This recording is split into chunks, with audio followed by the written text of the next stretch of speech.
हर खबर पर होगी आपकी पकड़। डाउनलोड कीजिए एबीपी लाइव ऐप। 1.5 साल का आरव हो या फिर हो 11 साल का अभिषेक या फिर हो 6 साल का शिवम, जो अपने परिवार के साथ इस वक्त अब इंतजार कर रहा है, एक उम्मीद जगी है। उम्मीद क्या कि अब अपने गांव, अपने कस्बे, अपने घर पहुंच सकेंगे। पिछले जब से लॉकडाउन हुआ है 57-58 दिन से, तब से ये लोग नोएडा में फंसे हुए थे अलग अलग जगहों पर, और अब जबकि सरकारी बसें चलनी शुरू हुई हैं, ये लोग अब अपनी बस के इंतजार में यहाँ बैठे हुए हैं। देख सकते हैं कि अब कितनी बड़ी संख्या में लोग मौजूद हैं, और ऐसा नहीं है कि ये सब मध्य प्रदेश आने वाले हैं। कुछ मध्य प्रदेश के हैं तो कुछ उत्तर प्रदेश के अलग अलग जगहों के हैं तो कुछ अन्य राज्यों के। जैसे जैसे बसें आती जा रही हैं, इन लोगों को भेजा जा रहा है। जो अलग राज्य के लोग हैं उनको बॉर्डर तक भेजा जाता है और बॉर्डर से उस राज्य की बस उनको आगे लेकर के जाती है। यहाँ पर देख सकते हैं कि किस तरीके से ये लोग सुबह से इंतजार कर रहे हैं, हालांकि अभी तक इनका नंबर नहीं आया है। सुबह से शाम हो गई है। यहाँ अभिषेक भी मौजूद है, अभिषेक से बात करते हैं। अभिषेक, कितने दिन बाद तुम जो है, कितने दिन से यहाँ फंसे हुए थे? 90 दिन से हम फंसे हुए हैं। 21 से पहले 21 का एक दिन के लिए 22 तारीख, हाँ। फिर 3, हाँ। फिर पूरी 7 को 3 महीने कह दिया, इसलिए हम बहुत दिन से फंसे हैं। तो परेशान भी हो गए थे? हाँ। तो अब तो जो तुमको घर जाने को मिल रहा है, एमपी में जा रहे हो? अभी तक तो बस नहीं आई, लगता है आ जाएगी तो हम चले जाएंगे। लेकिन परेशान बहुत थे कि घर जाने का मन हो रहा था वहाँ। हाँ, तो यहाँ पर खाना पीना थोड़ा बहुत मिलता है, हमारे पापा काम करते हैं। हाँ। घर घर जाके, तो अब बंद हो गया, इसलिए घर पे बैठे हैं। अच्छा, लेकिन अब जो है घर जाने का, एमपी में जाने का तुमको जो मौका मिल रहा है, बस उम्मीद करते हैं कि जाने को मिलेगा, तो खुश हो? हाँ। तो अभिषेक कितना ज़्यादा परेशान था। एक एक तारीख याद है कि कैसे कैसे लॉकडाउन बढ़ा है।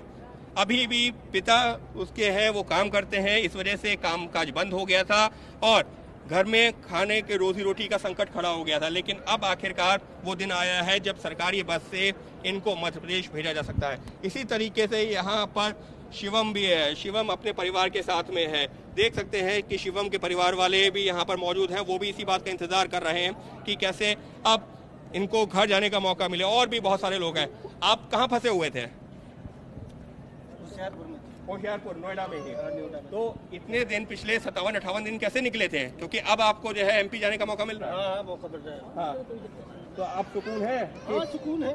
अब पहुंच जाएंगे जब भी सुकून है, कोई भरोसा नहीं। अच्छा। जब तक मैं पहुंचूंगा ना, जब तक कोई भरोसा नहीं। अब बिठाया सुबह से यहाँ बैठे लेने, क्या भरोसा है? जब तक मैं घर नहीं पहुंचू, जब तक भरोसा नहीं। तब तक नहीं। भाई आज कुछ है और कल कुछ है। अच्छा। भाई सुबह होती तो शाम भी होती है, इसका भी ठिकाना नहीं कि लेन सुबह से लगी, अभी नंबर ही नहीं आया तो क्या ठिकाना है? पहुंच जाके तो सुकून है। पिछले 57-58 दिन कैसे निकले हैं? अब वो तो बाकी बिहारी लाल जानते, मैं क्या बता दूं। खाना ना मिलता रहा? वो ईश्वर जानेगा भाई, मैं नहीं जानू। 58 दिन मैंने कैसे काट, मेरे साथ जा देखूं। एक 23 तारीख को मैं आया था, वो 13 तारीख को आया था, 22 तारीख को लॉकडाउन लगा था। कैसे मैंने समय गुजारा मैं जानता हूँ। तो आप यहाँ करते क्या थे? मैं रिक्शा चालक हूँ। हाँ। अच्छा। रिक्शा चलाता हूँ मैंने। तो इतने दिन तो बहुत मुश्किल से वो ईश्वर ने काटे, मेरे को मैं नहीं बता सकता मेरा दिन कैसे कटा। अगर उस दिन ये राजनीति नहीं भाई, उस दिन मीडिया जब मोदी जी ने कहा था घर पे सब कुछ होगा, मैं घर से बाहर ही नहीं निकला, कहाँ से क्या मिलेगा? और घर पे कुछ नहीं आया। घर पे कुछ आया नहीं? कुछ नहीं आया। घर पे कुछ आया नहीं। लोग क्यों परेशान हैं? वो इस वजह से बात ये थी कि जब घर में रहो तो घर में रहो। मैं बाकायदा में आज बाहर निकला। जब से लॉकडाउन की घोषणा की गई है बाहर नहीं निकले हैं। क्यों? क्योंकि कहा गया था आपको घर पे मिल जाएगा, लेकिन घर पे नहीं मिला है। कैसे मुश्किलों भरे दिन गुजरे हैं ये समझ सकते हैं। और इस तरीके से ये कोई अकेले नहीं है, बहुत सारे लोग हैं। देख सकते हैं छोटे छोटे बच्चों के साथ में पुरुष, महिलाएं सब अपनी बारी का इंतजार कर रहे हैं। ये वो लोग हैं जो पिछले ये 57-58 दिन से अलग अलग जगहों पर फंसे हुए थे। लॉकडाउन का चौथा चरण शुरू हो रहा है और इस सब के बीच में अब इनको घर जाने का मौका मिला है। लेकिन इनमें जो कई लोग ऐसे हैं जो कम से कम इस बात को लेकर के खुश है कि इनके बहुत सारे साथी ऐसे थे जो पैदल निकल पड़े थे।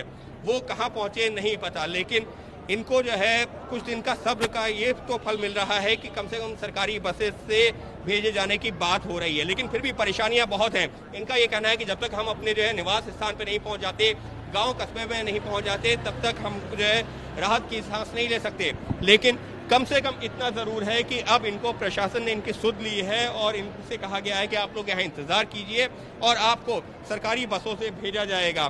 तो ये वो लोग हैं जो पिछले 57-58 दिनों से नोएडा के अलग अलग इलाकों में फंसे हुए थे और अब आखिरकार इनसे बोला गया है कि आपको सरकारी बस से आपके गृह राज्य तक भेजा जाएगा, आपको कस्बे तक भेजा जाएगा, गाँवों तक भेजा जाएगा। लिहाजा अब उसी इंतज़ार में सड़क के किनारे बैठे हुए हैं, इसी उम्मीद के सहारे कि जल्द से जल्द अब इनकी परेशानियां कम हों। कैमरा पर्सन अजय तिवारी के साथ अंकित गुप्ता, एबीपी न्यूज़, नोएडा। ये है एबीपी न्यूज़, आपको रखे आगे।